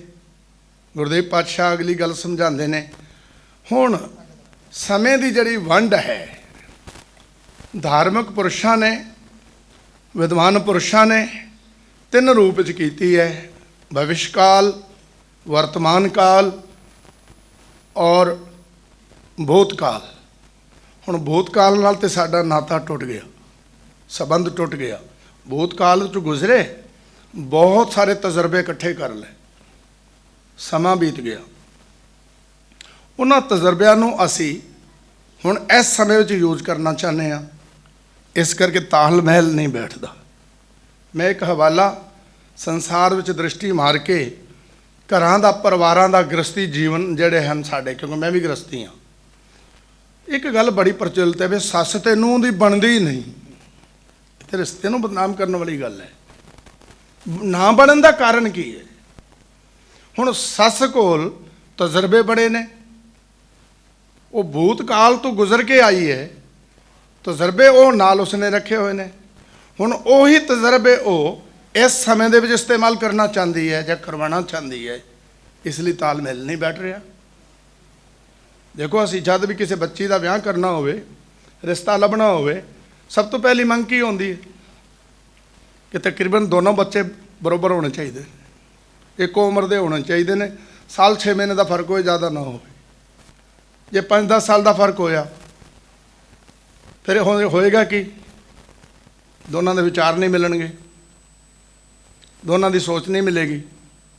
ਕਿਉਂ? ਜਿਹੜਾ 5 ਸਾਲ ਜਾਂ 10 ਸਾਲ ਵੱਡਾ ਹੈ, ਉਹ ਬਹੁਤ ਜ਼ਿਆਦਾ ਤਜਰਬੇ ਲੈ ਕੇ ਬੈਠਾ ਹੈ ਭੂਤਕਾਲ ਦੇ। ਉਹ ਸਮਾਂ ਤਾਂ ਬੀਤ ਗਿਆ, ਉਹਨਾਂ ਤਜਰਬਿਆਂ ਨੂੰ ਇਸ ਸਮੇਂ 'ਚ ਯੂਜ਼ ਕਰਨਾ ਚਾਹੁੰਦਾ ਹੈ। ਤਾਲਮੇਲ ਬੈਠਦਾ ਨਹੀਂ ਹੈ, ਅਗਲੇ ਨੂੰ ਸਮਝ ਨਹੀਂ ਆ ਰਿਹਾ, ਉਹਦੇ ਪੱਲੇ ਨਹੀਂ ਪੈਗਾ ਕੁਝ ਵੀ। ਇੱਕ ਵਾਰੀ ਸੁਣੇਗਾ, 2 ਵਾਰੀ ਸੁਣੇਗੀ, 3 ਵਾਰੀ ਸੁਣੇਗੀ, ਅਗਲਾ ਕਹੇਗਾ ਤਜਾਜ਼ਤੀ ਕਰਿਆ ਮੇਰੇ ਨਾਲ, ਅਨਬਣ ਸ਼ੁਰੂ ਹੋ ਜਾਏਗੀ। ਮੂਲ ਕਾਰਨ ਇਹ ਹੈ, ਕਾਰਨ ਸਮਝ ਆਉਣਾ ਚਾਹੀਦਾ ਹੈ, ਕਾਰਨ ਸਮਝਣਾ ਚਾਹੀਦਾ ਹੈ। ਭੂਤਕਾਲ ਦੇ ਤਜਰਬੇ ਸਾਰੇ ਇਕੱਠੇ ਕਰਕੇ ਲਿਆਂਦੇ ਹੋਏ ਇਸ ਵਰਤਮਾਨ ਵਿੱਚ ਇਸ ਨੂੰ ਇਸਤੇਮਾਲ ਕਰਨ ਦੀ ਕੋਸ਼ਿਸ਼ ਕੀਤੀ ਜਾ ਰਹੀ ਹੈ। ਭਾਈ, ਇਹ ਕਰੰਸੀ ਉਸ ਵਕਤ ਦੀ ਸੀ, ਇੱਥੇ ਨਹੀਂ ਚੱਲਦੀ, ਹੁਣ ਨਹੀਂ ਚੱਲੇਗੀ। ਤਾਂ ਇਹ ਗੱਲ ਸੱਸ ਨੂੰ ਸਮਝ ਆਉਣੀ ਚਾਹੀਦੀ ਹੈ, ਮੇਰੇ ਤਜਰਬੇ ਖਰਾਬ ਨਹੀਂ ਹਨ, ਫੇਲ ਨਹੀਂ ਹਨ, ਮੈਂ ਇਹਨਾਂ ਦਾ ਪੂਰਾ ਲਾਹਾ ਉਠਾਇਆ ਔਰ ਆਪਣੀ ਜ਼ਿੰਦਗੀ ਨੂੰ ਕਾਮਯਾਬ ਬਣਾਇਆ ਹੈ। ਲੇਕਿਨ ਇਹਨਾਂ ਦਾ ਇਸਤੇਮਾਲ ਕਰਨ ਦਾ ਹੁਣ ਸਮਾਂ ਨਹੀਂ ਹੈ। ਹੁਣ ਭਵਿਸ਼ ਕਾਲ ਦਾ ਸਮਾਂ ਹੈ, ਹੁਣ ਇਹਨਾਂ ਦਾ ਵਕਤ ਹੈ। ਇਹਨਾਂ ਦੇ ਸਮੇਂ 'ਚ ਜਿਹੜੇ ਤਜਰਬੇ ਕੰਮ ਕਰਦੇ ਨੇ, ਜਿਹੜੀ ਕਰੰਸੀ ਹੁਣ ਚੱਲਦੀ ਹੈ, ਹੁਣ ਉਸ ਕਰੰਸੀ ਦੀ ਜ਼ਰੂਰਤ ਹੈ। ਤਾਂ ਮੈਨੂੰ ਕੀ ਕਰਨਾ ਚਾਹੀਦਾ ਹੈ? ਤਾਂ ਮੈਨੂੰ ਫਿਰ ਉਹ ਤਜਰਬੇ ਆਪਣੇ ਖਜ਼ਾਨੇ ਵਿੱਚ ਜਮ੍ਹਾਂ ਕਰ ਲੈਣੇ ਚਾਹੀਦੇ ਨੇ। ਤੇ ਕੀ ਕਰਨਾ ਚਾਹੀਦਾ ਹੈ? ਮੈਨੂੰ ਚੁੱਪ ਕਰ ਜਾਣਾ ਚਾਹੀਦਾ ਹੈ। ਮੈਂ ਕਹਿਣਾ, ਜਿਹੜੀਆਂ ਸੱਸਾਂ ਚੁੱਪ ਕਰ ਗਈਆਂ ਨਾ, ਸੱਚ ਜਾਣਨਾ ਮਾਵਾਂ ਤੋਂ ਵੀ ਵੱਧ ਨੇ। ਉਹ ਘਰਾਂ 'ਚ ਗ੍ਰਸਤੀ ਜੀਵਨ ਤੁਹਾਡੇ ਸਾਹਮਣੇ ਹੈ, ਮਾਵਾਂ ਤੋਂ ਵੀ ਮਿੱਠੀਆਂ ਲੱਗਦੀਆਂ ਨੇ ਉਹ ਸੱਸਾਂ, ਜਿਹੜੀਆਂ ਆਪਣੇ ਤਜਰਬਾਵਾਂ ਨੂੰ ਸਮੇਟ ਲੈਂਦੀਆਂ ਨੇ। ਨਹੀਂ ਬੇਟਾ, ਤੁਹਾਡਾ ਸਮਾਂ ਹੈ, ਤੁਹਾਡੇ ਸਮੇਂ ਦਾ ਡਿਜ਼ਾਈਨ ਦੇ ਕੱਪੜੇ ਤੁਸੀਂ ਪਾਓ। ਸਾਡੇ ਸਮੇਂ 'ਚ ਤਾਂ ਪੈਂਟ ਪਾਣੀ ਬਹੁਤ ਬੁਰਾ ਸਮਝਦੇ ਸੀ, ਬਿਲਕੁਲ ਸਮਝਦੇ ਸੀ। ਪਰ ਅੱਜ ਕੋਈ ਬੱਚੀ ਪੈਂਟ ਪਾਵੇ ਤਾਂ ਸੱਸ ਲੜਾਈ ਖੜੀ ਕਰ ਦੇਵੇ, ਜਾਂ ਉਸ ਦਾ ਕੋਈ ਨੁਕਤਾਚੀਨੀ ਕਰੇ ਤਾਂ ਅਣਬਣ ਹੋਵੇਗੀ ਘਰ ਵਿੱਚ। ਕਿਉਂਕਿ ਅੱਜ ਉਸ ਚੀਜ਼ ਨੂੰ ਬੁਰਾ ਨਹੀਂ ਮੰਨਿਆ ਜਾਂਦਾ, ਸਮੇਂ ਦਾ ਡਿਜ਼ਾਈਨ ਹੈ। ਫਿਰ ਦੌਰ ਆਉਂਦਾ, 20 ਸਾਲ ਤੋਂ ਬਾਅਦ ਫਿਰ ਬਦਲਦਾ।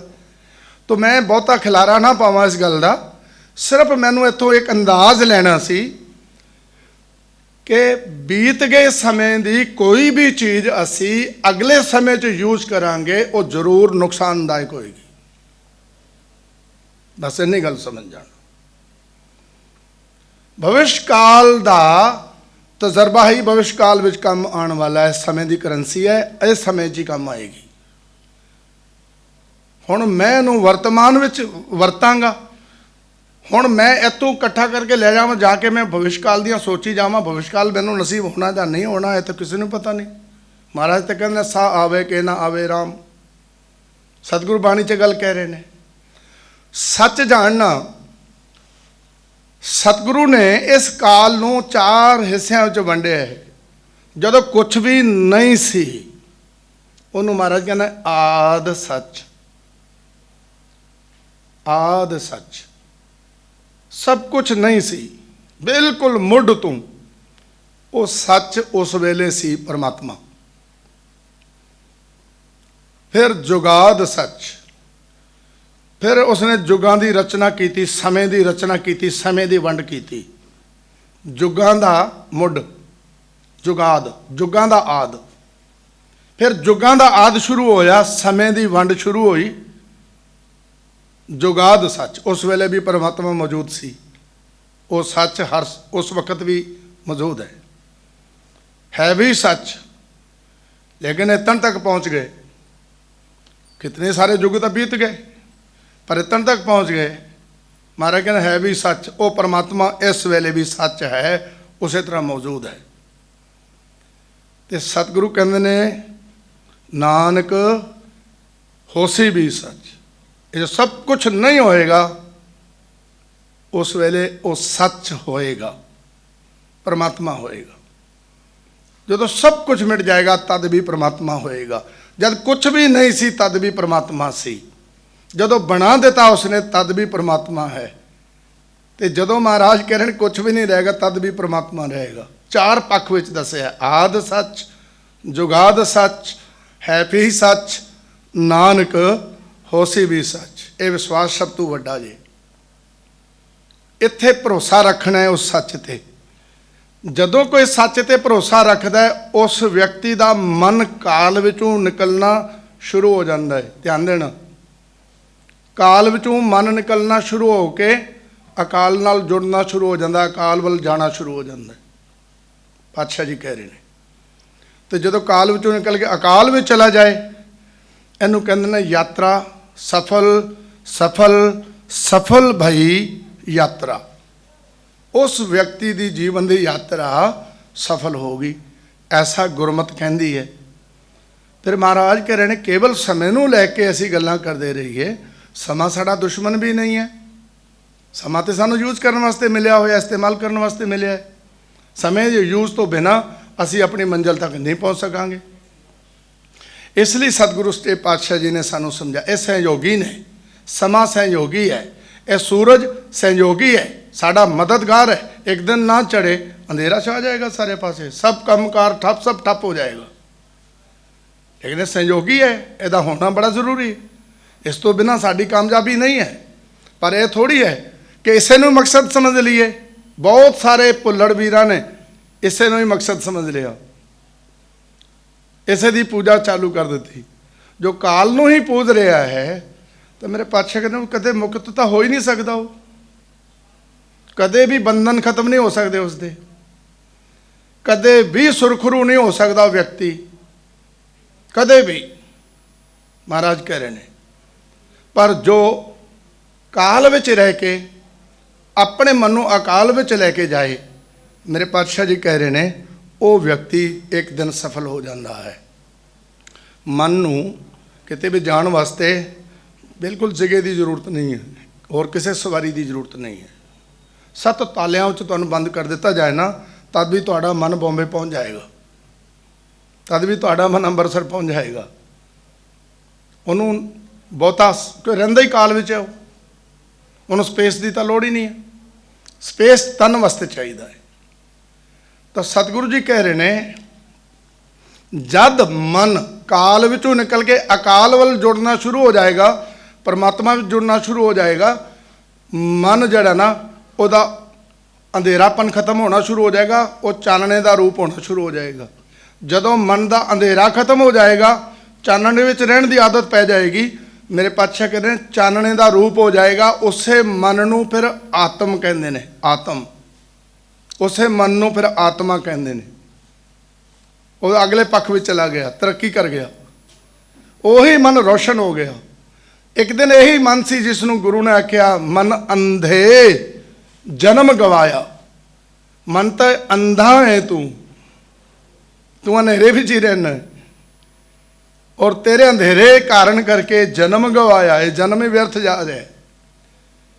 पर जदों मन अकाल नाल जुड़ना शुरू हो गया, तो अकाल तो जोत है। फिर मेरे पातशाह जी बाणी च कहते हैं प्रगटियो जोत सहज सुख शोभा बाजे अनहत बानी। ਫਿਰ ਜੋਤ ਪ੍ਰਗਟ ਹੋ ਜਾਏਗਾ। ਫਿਰ ਚਾਨਣਾ ਕਿਸੇ ਨੂੰ ਚੰਗਾ ਨਹੀਂ ਲੱਗਦਾ, ਜਦ ਤੱਕ ਨਾ ਮਿਲੇ ਬਦਕਿਸਮਤੀ ਹੈ। ਪਰ ਉਹ ਸੋਝੀ, ਉਹ ਚਾਨਣਾ, ਉਹ ਪ੍ਰਕਾਸ਼ ਜਦ ਮਿਲ ਜਾਏ, ਮੇਰੇ ਪਾਤਸ਼ਾਹ ਜੀ ਕਹਿ ਰਹੇ ਨੇ, ਪਰ ਹਰ ਕੋਈ ਉੱਥੇ ਰਹਿਣਾ ਚਾਹੇਗਾ। ਹੁਣ ਪ੍ਰਮਾਤਮਾ ਜੋਤ ਹੈ, ਪ੍ਰਮਾਤਮਾ ਚਾਨਣਾ ਹੈ, ਪ੍ਰਮਾਤਮਾ ਪ੍ਰਕਾਸ਼ ਹੈ। ਮੇਰੇ ਪਾਤਸ਼ਾਹ ਜੀ ਕਹਿ ਰਹੇ ਨੇ ਮਨ ਆਤਮ ਹੋ ਜਾਏਗਾ। ਬਸ ਇੰਨਾ ਹੀ ਫਰਕ ਹੈ, ਉਹ ਪਰਮ ਆਤਮ ਹੈ ਤੇ ਮਨ ਆਤਮ ਹੈ। ਬਸ ਇੰਨਾ ਹੀ ਫਰਕ ਰਹਿ ਜਾਏਗਾ।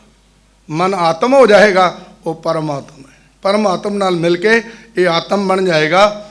ਮਹਾਰਾਜ ਨੇ ਆਖਿਆ ਸਭ ਮੈਂ ਜੋਤ, ਜੋਤ ਹੈ ਸੋਏ, ਤਿਸ ਦੇ ਚਾਨਣ ਸਭ ਮੈਂ ਚਾਨਣ ਹੋਏ। ਸਾਰਿਆਂ ਵਿੱਚ ਫਿਰ ਚਾਨਣ ਮੇਰੇ ਪਾਤਸ਼ਾਹ ਜੀ ਕਹਿ ਰਹੇ ਨੇ ਹੋ ਜਾਏਗਾ। ਇਹ ਪ੍ਰਯਾਸ ਕਰਕੇ ਮੰਜ਼ਿਲ ਤੱਕ ਪਹੁੰਚ ਸਕੀਦਾ ਹੈ। ਗੁਰਦੇਵ ਪਾਤਸ਼ਾਹ ਨੇ ਬਾਣੀ ਦੇ ਅੰਦਰ ਜੋ ਸਮਝਾਇਆ, ਨਹੀਂ ਤਾਂ ਸਤਿਗੁਰੂ ਕਹਿੰਦੇ ਇਸ ਉਮਰ ਨੇ ਸਮੇਂ ਨਾਪ ਹੈ, ਇਸ ਉਮਰ ਦਾ, ਇਸ ਸਮੇਂ ਨੇ, ਕਾਲ ਨੇ ਉਮਰ ਨੂੰ ਨਾਪ ਕੇ ਰੋਜ਼ ਕੱਟ ਦੇਣਾ ਹੈ। ਗੁਰਬਾਣੀ ਕਹਿੰਦੀ ਹੈ ਦਿਨ ਤੇ ਪਹਿਰ, ਪਹਿਰ ਤੇ ਘਰੀਆਂ, ਆਓ ਘਟੈ ਤਨ ਛੀਜੈ, ਕਾਲ ਅਹੇਰੀ, ਫਿਰੇ ਬਦਕ ਜਿਉ, ਕਹੋ ਕਵਨ ਬਿਦ ਕੀਜੈ। ਹੁਣ ਕਿਹੜੀ ਵਿਧੀ ਇਸਤੇਮਾਲ ਕੀਤੀ ਜਾਏ ਇਸ ਤੋਂ ਬਚਣ ਵਾਸਤੇ? ਕੋਈ ਤਰੀਕਾ ਨਹੀਂ ਹੈ, ਕੋਈ ਤਰੀਕਾ ਨਹੀਂ ਇਸ ਤੋਂ ਬਚਣ ਵਾਸਤੇ। ਦਿਨ ਤੇ ਪਹਿਰ, ਪਹਿਰ ਤੇ ਘੜੀਆਂ ਕਰਕੇ ਮਹਾਰਾਜ ਕਹਿੰਦੇ ਨੇ ਘਟਦਾ ਚਲਾ ਜਾ ਰਿਹਾ ਹੈ, ਉਮਰ ਘਟਦੀ ਚਲੀ ਜਾ ਰਹੀ ਹੈ। ਸਤਿਗੁਰੂ ਸੱਚੇ ਪਾਤਸ਼ਾਹ ਕਹਿੰਦੇ ਨੇ ਇੱਕ ਦਿਨ ਅੰਤ ਵਾਲੇ ਸਵਾਸਾਂ ਦੇ ਦਮਾਂ ਤੇ ਪਹੁੰਚ ਜਾਂਦਾ ਹੈ ਵਿਅਕਤੀ। ਕਿਉਂਕਿ ਜਦੋਂ ਇਸ ਤਰ੍ਹਾਂ ਦੇ ਦਿਹਾੜੇ ਆਉਂਦੇ ਨਾ ਤੇ ਇੰਝ ਲੱਗਦਾ ਵੀ ਸਾਡੇ ਦੇਸ਼ ਦੇ ਅੰਦਰ ਕਾਲ ਦੇ ਪੁਜਾਰੇ ਬਹੁਤ ਜ਼ਿਆਦਾ ਨੇ, ਕਾਲ ਦੇ ਪੁਜਾਰੀ ਬਹੁਤ ਜ਼ਿਆਦਾ ਨੇ, ਸਮੇਂ ਦੇ ਪੁਜਾਰੀ ਬਹੁਤ ਜ਼ਿਆਦਾ ਨੇ। ਔਰ ਬਸ ਝੂਠਾ ਤਸੱਲੀ, ਝੂਠੀ ਤਸੱਲੀ ਮਹਾਰਾਜ ਕਹਿੰਦੇ ਨੇ ਸੁਣ ਕੇ ਨਾ ਤਸੱਲੀ ਬਖਸ਼ ਹੋ ਜਾਂਦੇ ਨੇ, ਖੁਸ਼ ਹੋ ਜਾਂਦੇ ਨੇ। ਕੋਈ ਝੂਠੀ ਢਾਰਸ ਦੇ ਦੇਵੇ ਵੀ ਆਉਣ ਵਾਲਾ ਸਾਲ ਤਾਂ ਤੇਰਾ ਬਹੁਤ ਵਧੀਆ ਹੋਵੇਗਾ। ਯਾਰ ਤੈਨੂੰ ਕਿਹਨੇ ਅਧਿਕਾਰ ਦਿੱਤਾ ਤੂੰ ਸਰਟੀਫਿਕੇਟ ਦੇ ਰਿਹਾ? ਤੈਨੂੰ ਆਪਣੇ ਆਪ ਦਾ ਪਤਾ ਨਹੀਂ। ਪਰ ਜਿਹੜੇ ਗੁਰੂ ਦੇ ਸਹਾਰੇ ਨਾਲ ਜੀਉਂਦੇ ਨੇ ਨਾ, ਉਹ ਕਹਿੰਦੇ ਨੇ ਮੇਰੇ ਗੁਰੂ ਨੇ ਸਿਖਾਇਆ ਮਾੜਾ ਕਦੋਂ ਸੀ। ਮਾੜਾ ਤੇ ਤਾਂ ਕੀ ਹੈ ਨਾ, ਪਹਿਲਾਂ ਵੇਖ ਕੇ ਛੱਡ ਦਿੱਤਾ ਹੋਵੇ, ਫਿਰ ਦੁਬਾਰਾ ਇਸਤੇਮਾਲ ਕਰ ਰਹੇ ਹੋਈਏ ਤਾਂ ਪਤਾ ਚੱਲੇ ਵੀ ਇਹ ਪਹਿਲਾਂ ਜਦੋਂ ਯੂਜ਼ ਕੀਤਾ ਸੀ ਉਸ ਵੇਲੇ ਇਦਾਂ ਦਾ ਨਹੀਂ ਸੀ, ਹੁਣ ਇਹ ਇਦਾਂ ਦਾ ਹੈ। ਪਹਿਲੇ ਵਾਲੇ 'ਚ ਤੇ ਹੁਣ ਵਾਲੇ 'ਚ ਇੰਨਾ ਫਰਕ ਹੈ। ਫਰਕ ਤੇ ਤਾਂ ਪਤਾ ਲੱਗੇਗਾ ਨਾ। ਹਰ ਆਉਣ ਵਾਲੇ ਸਮੇਂ ਨੂੰ ਪਹਿਲੀ ਵਾਰੀ ਯੂਜ਼ ਕਰ ਰਹੇ ਹਾਂ ਸਾਰੇ, ਪਹਿਲੇ ਵਾਰੀ ਉਹਦਾ ਇਸਤੇਮਾਲ ਕਰ ਰਹੇ ਹਾਂ ਸਾਰੇ। ਔਰ ਸਾਡੀ ਕੋਈ ਐਸੀ ਕੋਈ ਸਮਝ ਵੀ ਨਹੀਂ ਕਿ ਚੰਗਾ ਕੀ ਸੀ ਮਾੜਾ ਕੀ ਸੀ। ਅਗਰ ਐਸਾ ਗੱਲ ਅਸੀਂ ਕਹਿੰਦੇ ਹਾਂ ਤਾਂ ਅਸੀਂ ਮਤਲਬ ਹੀ ਹੈਗੇ, ਆਪਣੇ ਆਪਣੇ ਮੁਤਾਬਕ ਗੱਲ ਕਰਦੇ ਹਾਂ। ਕਿਉਂਕਿ ਆਪਣੇ ਆਪਣੇ ਢੰਗ ਨਾਲ ਆਪਣੇ ਆਪਣੇ ਸੁੱਖ ਲੱਭੇ ਹੋਏ ਨੇ ਸਾਰੇ ਨੇ। ਮਹਾਰਾਜ ਕਹਿੰਦੇ ਨਹੀਂ, ਇਹ ਝੂਠੀ ਢਾਰਸ ਹੈ, ਝੂਠੀ ਢਾਰਸ। ਹੁਣ ਤੁਸੀਂ ਦੇਖ ਲੈਣਾ, ਜਿਸ ਵੇਲੇ ਬਹੁਤ ਸਾਰੀਆਂ ਖਬਰਾਂ ਫੈਲੀਆਂ ਹੋਈਆਂ ਸੀ ਸਾਡੇ ਦੇਸ਼ ਦੇ ਕੋਵਿਡ ਦੀਆਂ, ਸਾਰੇ ਚੈਨਲ ਖਾਲੀ ਹੋ ਗਏ ਸੀ। ਕਿਸੇ ਚੈਨਲ ਤੇ ਕਿਸੇ ਜੋਤਸ਼ੀ ਨੇ ਨਹੀਂ ਬੋਲਿਆ ਇਹ ਕਬ ਖਤਮ ਹੋਗਾ। ਸਾਰੇ ਖਬਰਾਂ ਦੇਣ ਵਾਲੇ, ਸਾਰੇ ਬਹੁਤ ਸਾਰੀਆਂ ਆਪਣੇ ਪ੍ਰਚਾਰ ਕਰਨ ਵਾਲੇ, ਕੋਈ ਵੀ ਚੈਨਲ ਤੋਂ ਤੁਹਾਨੂੰ ਨਹੀਂ ਦਿਖਾਈ ਦਿੱਤਾ ਹੋਣਾ। ਹੁਣ ਸਾਰੇ ਚੈਨਲ ਭਰੇ ਹੋਏ ਦਿਖਾਈ ਦੇਣਗੇ। ਸਭ ਕਹਿਣਗੇ ਜੋ ਨया ਸ਼ੁਰੂ ਹੋ ਰਿਹਾ ਹੈ ਇਹ ਬਹੁਤ ਅੱਛਾ ਹੈ। ਮਾਰਚ ਤੱਕ ਤਾਂ ਲੈ ਜਾਓ, जनवरी तक तो लै जाओ, फरवरी तक तो लै जाओ, अगे की गारंटी की है? ठीक है, ये झूठी टारस है। सिख रहिंदा है उहदे रजा विच, सिख रहिंदा है उहदे हुक्म विच। सिख कहंदा है हर वेले तेरा हुक्म है। वो सिख है जो सवा सवा मन दे पीसने पीस के खन्ना खन्ना रोटी ते गुजारा करन वाला। वो गुरु दियां सिंगणियां जिन्हां ने टोटे टोटे बच्चों दे करा के गलां च हार पा के ते सवा सवा मन दा पीसना पीसिया ते उस तो बाद खन्ने खन्ने रोटी ते उन्होंने गुजारा करना पिया। शाम नूं रहरास दा पाठ करके कहन लगी, हे सच्चे पातशाह तेरा कोटान कोट शुकराना, अज दा जिहड़ा दिन है वो सुख नाल बतीत हो जाए, तेरा कोटान कोट शुकराना। आने वाली रात सुख नाल बतीत करवानी। दसो यह है सच्चाई जीवन की। बच्चों के टोटे करके गल च पवाए हुए हैं, सवा सवा मन का पीसना पीसे है। खाण वास्ते रोटी ना पानी, टुकड़े टुकड़े रोटी ते गुजारा। फिर महाराज का शुकराना, हे प्रभु तेरा शुक्र है रहरास साहब करके महाराज दिन सुख नाल बीते है। ये है साडा इतिहास, ये है गुरसिख का जीवन। गुरसिख नूं गुरु ने इस ढंग नाल जीवना सिखाया। इस तो वड्डा दुख की कर लेगा साडा। बाकी तो मामूली चीज़ां ने सारियां। जो आरे दे छां थले जीवन जीना सीखिया है, उन्होंने बाकी किसी दुख की तो परवाह ही नहीं हैगी। बाकी चीज़ां तो मामूली ने। बाकी की ने, ज्यों बादर की छाई, जिवें बदली की छां होंदी है, वो तो बदली की छां समझदा बाकी सब कुछ नूं।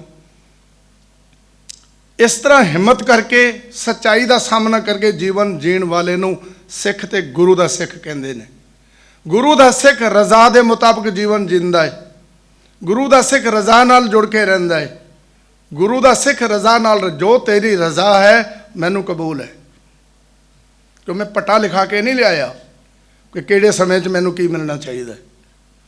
हे प्रभु तू प्रसन्न होया, मैनू मानसा जन्म बख्श दिता, तेरा कोटान कोट शुकराना। इस तो बाद मैं की कहां। हुण तू जिथे रखें बैकुंठ तिथाई, जिथे तू रखना चाहे मेरे लिए बैकुंठ है, वही बैकुंठ है। तू कंडियां ते सुवाना चाहना है, मेरे वास्ते बैकुंठ है। ये गल वक्री है, लोगों को ना पसंद आंदा होवे, पर मेरे वास्ते तो वही बैकुंठ है जिथे तू रखें। अगर ये हौसला ना हुंदा साध संगत, अज मैं एक अंदाजे नाल कह रहा, अद्धी दुनिया जो है वो जमीनां ते पई हुई है, सड़कों ते पई हुई है।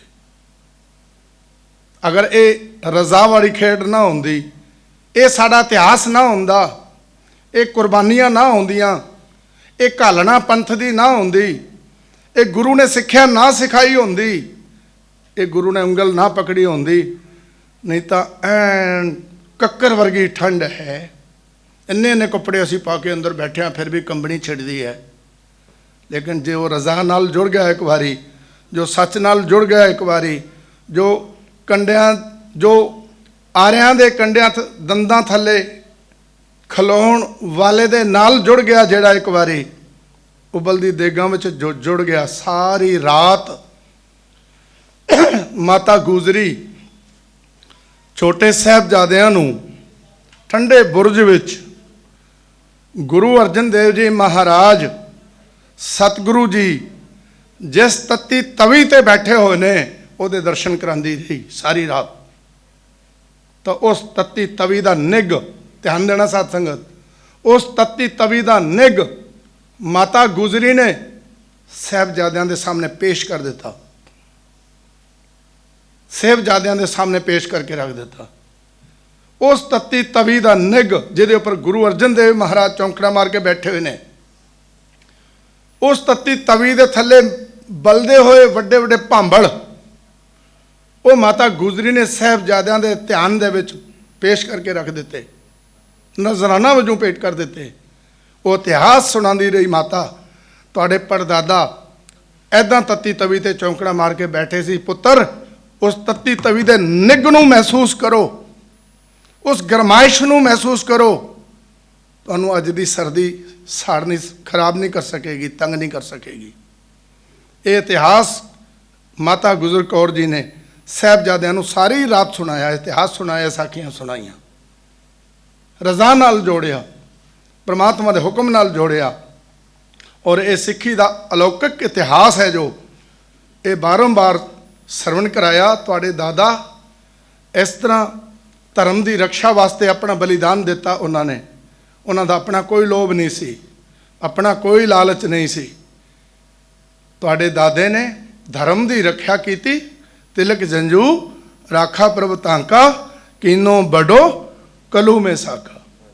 परोपकार वास्ते तुहाडे दादे ने अपना बलिदान दिता है। दिल्ली की चांदनी चौक कुछ पुत्र, धर्म कोई मामूली चीज़ नहीं कि इसनूं जदों मिटा दिता जाए।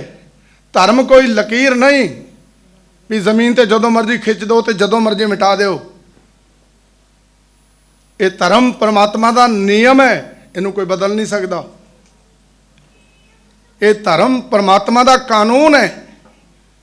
दुनिया च कोई हस्ती नहीं किसनू ਕਿ ਇਸ ਧਰਮ ਨੂੰ, ਪ੍ਰਮਾਤਮਾ ਦੇ ਕਾਨੂੰਨ ਨੂੰ ਕੋਈ ਬਦਲ ਸਕੇ। ਅਗਰ ਕੋਈ ਕੋਸ਼ਿਸ਼ ਵੀ ਕਰਦਾ ਹੈ, ਜ਼ਿਆਦਤੀ ਕਰ ਰਿਹਾ ਹੈ, ਉਹ ਗਲਤ ਕੰਮ ਕਰ ਰਿਹਾ ਹੈ। ਇਹ ਧਰਮ ਪਰਮਾਤਮਾ ਦਾ ਕਾਨੂੰਨ ਹੈ, ਪਰਮਾਤਮਾ ਦਾ ਨਿਯਮ ਹੈ, ਉਹਦੇ ਮੁਤਾਬਕ ਜੀਵਾਂ ਦਾ ਜਨਮ ਹੁੰਦਾ ਹੈ।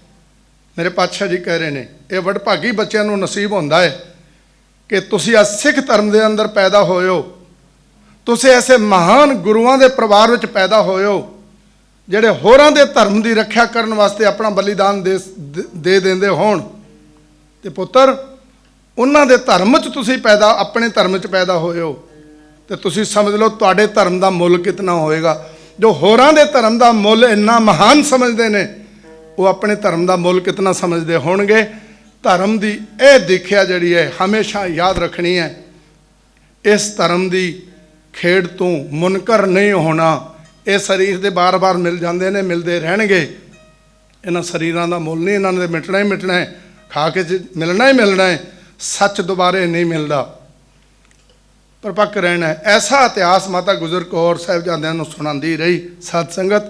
ਉਸ ਇਤਿਹਾਸ ਦਾ ਸਹਾਰਾ ਲੈ ਕੇ ਅੱਜ ਰੱਬ ਦੇ ਪਿਆਰੇ ਜੂਝ ਰਹੇ ਨੇ। ਗੁਰੂ ਕਿਰਪਾ ਕਰੇ।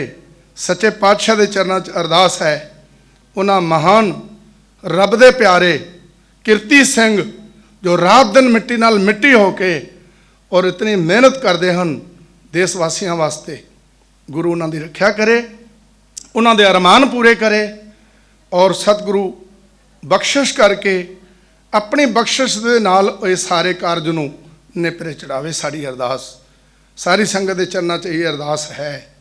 ਰਜ਼ਾ ਦੀ ਮੂਰਤ ਬਣੋ, ਸ਼ਬਦ ਦਾ ਪੱਲਾ ਪਕੜੋ, ਝੂਠੇ ਢਾਂਸਿਆਂ ਵਿੱਚ ਨਾ ਆਓ। ਇਹ ਦਿਨ ਅੱਛਾ ਹੋਏਗਾ, ਉਹ ਦਿਨ ਅੱਛਾ ਹੋਏਗਾ, ਇਹ ਮਹੀਨਾ ਅੱਛਾ ਹੋਏਗਾ, ਉਹ ਮਹੀਨਾ ਅੱਛਾ ਹੋਏਗਾ। कि ਸਾਡੇ ਲਈ ਤਾਂ बुरा कुछ होया ही नहीं, हमारे लिए बुरा कुछ होता ही नहीं है, सब अच्छा ही अच्छा होता है। ਅਸੀਂ ਮੌਤ ਨੂੰ ਸਜਦਾ ਕਰਦੇ ਹਾਂ। ਜਿਹੜੇ ਡਰਦੇ ਨੇ ਮਹਾਰਾਜ ਕਹਿੰਦੇ ਇਸ ਤਰ੍ਹਾਂ ਦੀਆਂ ਬੁਜ਼ਦਲਾਂ ਵਾਲੀਆਂ ਗੱਲਾਂ ਉਹ ਕਰਦੇ ਨੇ। ਅਸੀਂ ਤਾਂ ਮੌਤ ਨੂੰ ਮਖੌਲਾਂ ਕਰਦੇ ਹਾਂ।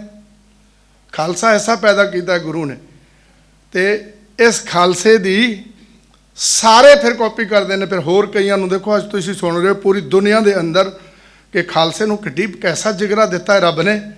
ਤੋ ਹਰ ਕੋਈ ਚਾਹੁੰਦਾ ਮੈਂ ਆਪਣੇ ਸਿਰ ਤੇ ਪੱਗ ਸਜਾਵਾਂ, ਹਰ ਕੋਈ ਚਾਹੁੰਦਾ ਮੈਂ ਸਰਦਾਰ ਬਣਾ, ਹਰ ਕੋਈ ਨੌਜਵਾਨ ਬੱਚਾ ਕਹਿੰਦਾ ਮੈਨੂੰ ਪੱਗ ਬਣ ਕੇ ਦਿਓ। ਪਤਾ ਨਹੀਂ ਕਿਤਨੇ ਦਿਨ ਸਾਡੇ ਕੋਲ ਆਉਂਦੇ ਨੇ ਯੰਗ ਬੱਚੇ, ਸਾਨੂੰ ਪੱਗ ਬਣ ਕੇ ਦਿਓ, ਅਸੀਂ ਸਰਦਾਰ ਬਣਨਾ ਚਾਹੁੰਦੇ ਹਾਂ। ਗੁਰੂ ਕਿਰਪਾ ਕਰੇ।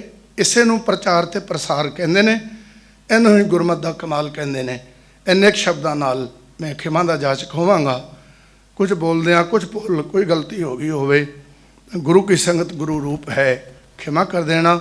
ਲੋਕ ਸੁਖੀਏ ਪਰਲੋਕ ਸੁਹੇਲੇ, ਨਾਨਕ ਹਰਿ ਪ੍ਰਭ ਆਪੇ ਮੇਲੇ, ਭੁੱਲ ਚੁੱਕ ਦੀ क्षमा। ਵਾਹਿਗੁਰੂ ਜੀ ਕਾ ਖਾਲਸਾ, ਵਾਹਿਗੁਰੂ ਜੀ ਕੀ ਫਤਿਹ।